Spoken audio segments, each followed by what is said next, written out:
Hi, this is my book report on Two Can Keep a Secret by Karen McManus. So, yeah, this book was published in 2019. I have a 2020 version. So a quick overview. Two Can Keep a Secret is set in the small town of Echo Ridge, Vermont, and the story follows twins. So there's Ellery, and she's a girl, and then there's Ezra, and he's a boy. And they are temporarily staying with their grandmother in Echo Ridge while their mother, Sadie, which is, they call their mom Sadie throughout the book. Like, they don't call her mom, they just call her Sadie. And she's in rehab, like rehabilitation for prescription drug abuse. Soon after they first arrive, strange events keep on happening. Like threatening messages that are being found around the town's homecoming. Threatening messages that are being found that are talking about the homecoming, about the town's homecoming queen. And it's similar to what happened in Echo Ridge years ago when their mother used to live there. So her mom is a twin, and her twin got murdered. So Ellery loves true crime, and she starts digging into Echo Ridge's past and discovers secrets about the town, her family, and her new friends. The story alternates between Ellery's point of view and Malcolm Kelly, a local teen whose brother was accused of Echo Ridge's infamous murder years ago. So his brother was Declan Kelly, and he was really, like, everyone just thought that he did the murder. And then, like, so Malcolm gets a lot of backlash from strangers that, like, even just hearing his last name, just like think of him in a totally different way. Okay, so question 1, what do I like about the book? I said my favorite thing about the book is the atmosphere. I love how McManus described Echo Ridge, giving it a creepy and mysterious vibe that really adds to the tension and keeps the reader on the edge of their seat and makes the book easy to read. This quote at the beginning of the book captures Echo Ridge's ominous feel on page 9. So, this is when Ellery is reflecting on a conversation in her head, like she wrote about a past conversation that she was having, like just rethinking about it. And this was with her mom, Sadie, when they were talking about Echo Ridge. So,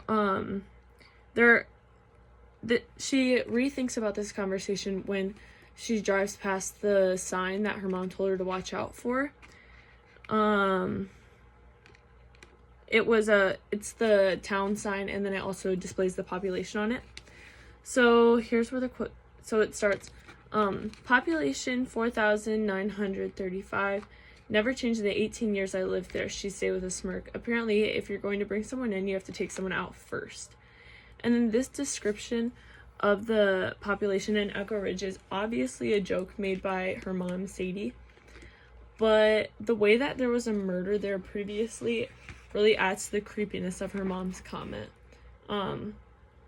I feel like it's just really ominous that people can joke about a murder that happened pretty recently. Even that her mom can joke about it, and it was her sister. Okay. Next, question 3 is, what is one particularly strong move made by the writer? One strong move made by the author, Karen McManus, was choosing to make one of the main characters, Ellery, extremely relatable. When finding out a secret that her mom had been hiding, that she had given birth in Echo Ridge, and that Ezra and Ellery have another sibling, Ellery starts to have a panic attack.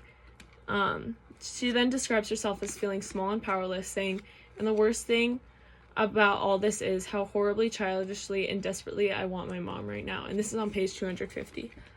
This is extremely relatable to me, at least, because oftentimes I know that we as humans crave validation from people who have hurt us the most. And in Ellery's case, it was her mom, who was extremely selfish to Ellery and her brother during their childhood. Okay, and then lastly, question 4 is, what does this book teach me? This book taught me to always trust my gut. At the beginning of the book, the true crime enthusiast Ellery says, if years of reading true crime books and watching Dateline have taught me anything, it's this. It's always the boyfriend. And this was on page 21. So pretty early into the book. Then at the end of the book, Peter, the boy that her mom was dating at the time of her twin's murder, whispers to Ellery, I thought she was your mother.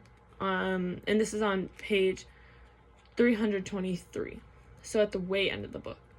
So this is supposed to be a huge plot twist, but we as the readers should have seen it coming and could have seen it coming if we had just listened to Ellery at the beginning of the book.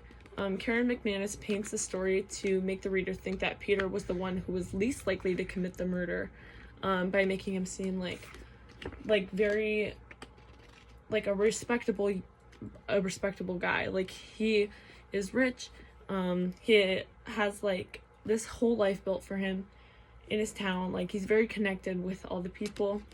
So then it makes us doubt Ellery's judgment at the beginning of the book when she was right all along. So yeah, that's how it teaches me to trust my judgment. So yeah, overall, I would give this book a strong 8 out of 10. It was really enjoyable to read, especially for one that I just grabbed from the Book Nook. I honestly didn't really have high standards for it, but I have read some of Karen McManus's other books, so I thought it was a good read.